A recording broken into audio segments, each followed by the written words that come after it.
Davina MacKail is back to help you discover the meaning of your dreams. That's the you mentioned a few already. What, any other kind of dreams that you like? Yeah, we're looking at summer, so creepy crawlies mainly would be really good. So... Well, it's not that. No, I'm just thinking the bugs come out in summer, don't they? So they tend to be when they kind of irritate, and it is a really big dream genre.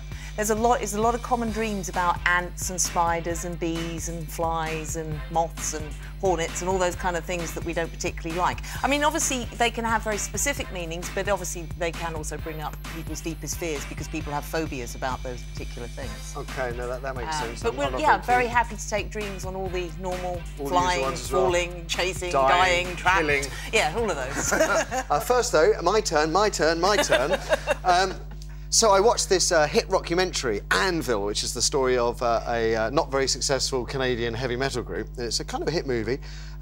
Didn't feel particularly strongly about it. Went to bed that night, and literally all night, the bits of this film being replayed in my head. I'd get up, go to the loo, think, oh, this is so tedious. Go back to sleep, and off it went again. What is going on? Part of that is day residue.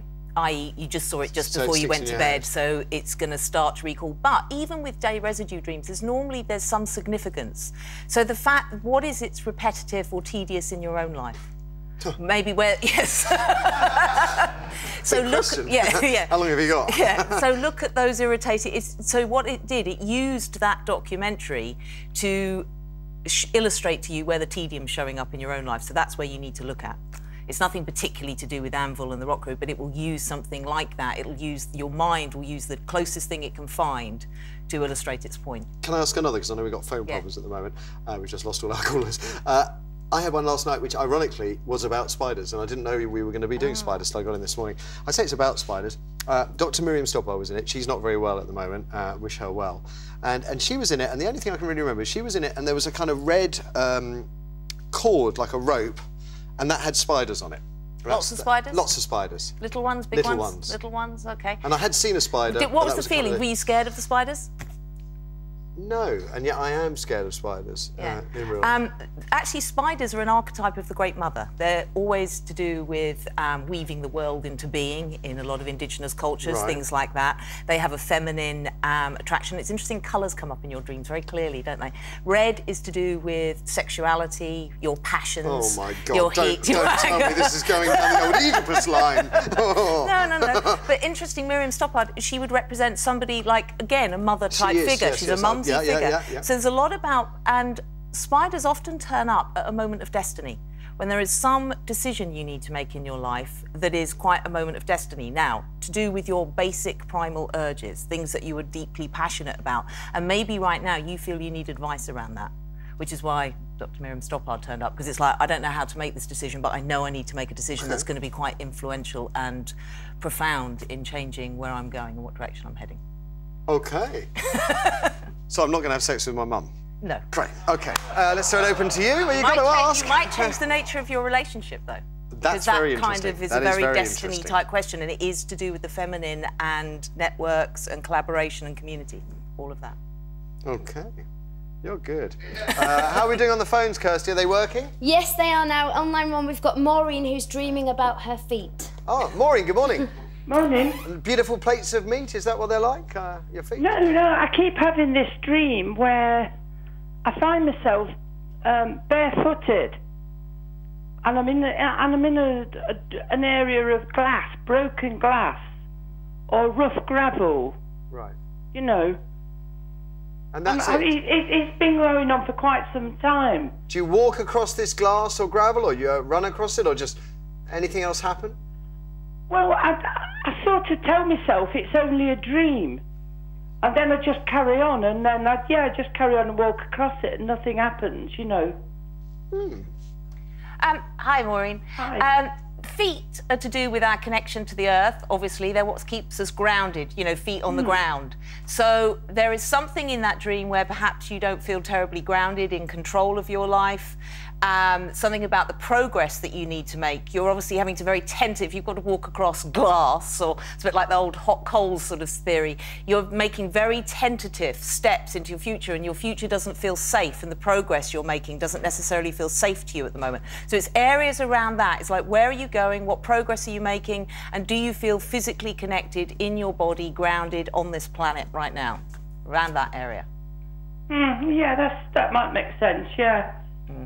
You are good. Thank you, Maureen. There you go. Food for thought. I can hear in your voice. You're thinking, oh yeah, okay. And that's not okay. Maureen, thank you. Let's have another, please, Kirsty. I've got an interesting one from Viv on line 3. Go on then, Viv. What's your dream? Oh, hi. Good morning to you. Good morning. Yeah. What it was, I mean, I'm going back a little while in time. I was only quite a youngster, as I say, about 10 or 11. And what it was, somebody was making me a cake, and I think it was a birthday cake. Right. But this lady, she was a bit sort of, well, quite old, and she had this glove. Right. And she took this glove off her hand to make me cake, but her hand was all gnarled, all nasty-looking hand. Scary dream? Well, yeah, well, it recurred quite a few times, actually. And it got lesser as I got older, because I'm in my 50s now, but sort of like going through the years, it used to catch up on me on the odd occasion. Okay. Okay. I think it's very significant that you had that dream as a child. Yeah. Because a woman baking a cake, that's a very maternal, again, mothering, safe kind of mother-type image. And so there's something about, it could have been a female teacher at school, it could have been your actual mother, or another female, strong archetypal female figure, like an auntie, grandmother, somebody like that in your life, you didn't feel safe with as a child. That gnarled hand is like, this is the hand that feeds you, and then it's not as it seems. So on the surface, it all appears, yes, this should be somebody I can trust and love and feel safe with, but there was something underneath that that you definitely didn't feel safe about.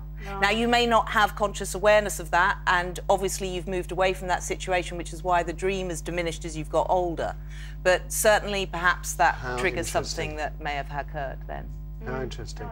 Does that chime with you at all, Viv? Well, I was right, because this particular lady, I mean, it didn't sort of look like my mum or but it's symbolic, an auntie isn't or something, because we didn't particularly, it sounds awful, sad really, but we didn't particularly have any aunties as such. We were all uncles rather than aunties. So I can't, but she was a bit of a wizened old lady, do you know what I mean? It wasn't sort of something like my mum, because mum was lovely.